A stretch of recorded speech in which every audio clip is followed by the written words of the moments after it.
Welcome to the class of ancient history, प्राचीन इतिहास।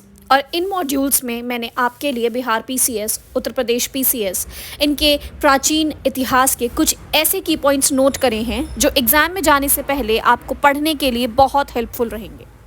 ऐसे छोटे छोटे मॉड्यूल्स आपको और भी प्राप्त होंगे, उनको बस आपको इन चीज़ों को पहले याद करके जाना है, बाकी का कंटेंट आप बाद में भी याद कर सकते हैं।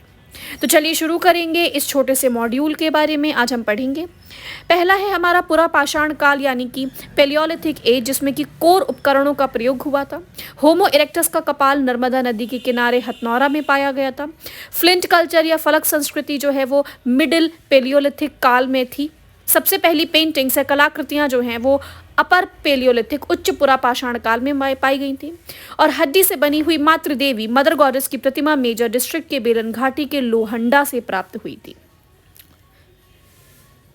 अब इसी के कालक्रम में आप देखेंगे मध्य पाषाण काल यानी कि मिडिल पेलियोलिथिक एज। आपको इस साइड, मेरे लेफ्ट साइड में आपको लेखिया, महदहा, पेसरा और बिरहानपुर लिखा मिलेगा।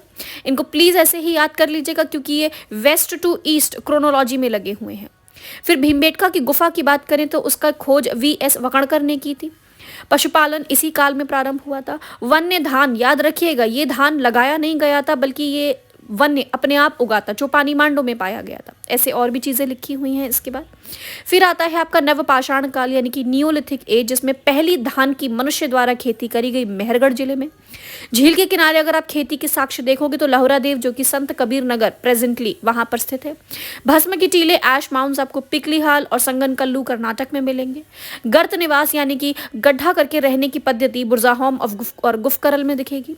बुरजाहोम में आपको कुत्ते के साथ मानव को दफनाने के अवशेष भी प्राप्त होंगे। बहुत इंपॉर्टेंट है ये कॉन्सेप्ट नियोलिथिक एज का। इसके बाद आते हैं हम अपने कैल्कोलिथिक यानी कि ताम्रपाषाण युग में।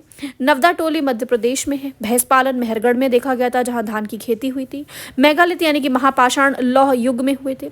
ओसीपी गैरिक मृदभांड का नामकरण हस्तिनापुर में हुआ था। कायथा उज्जैन में, चिरान बिहार, पांडुराज दिबी बंगाल, आहाड़ बनास संस्कृति और कोपनहागन ने त्रियुगीय वर्गीकरण किया था। कोपनहागन में किसने?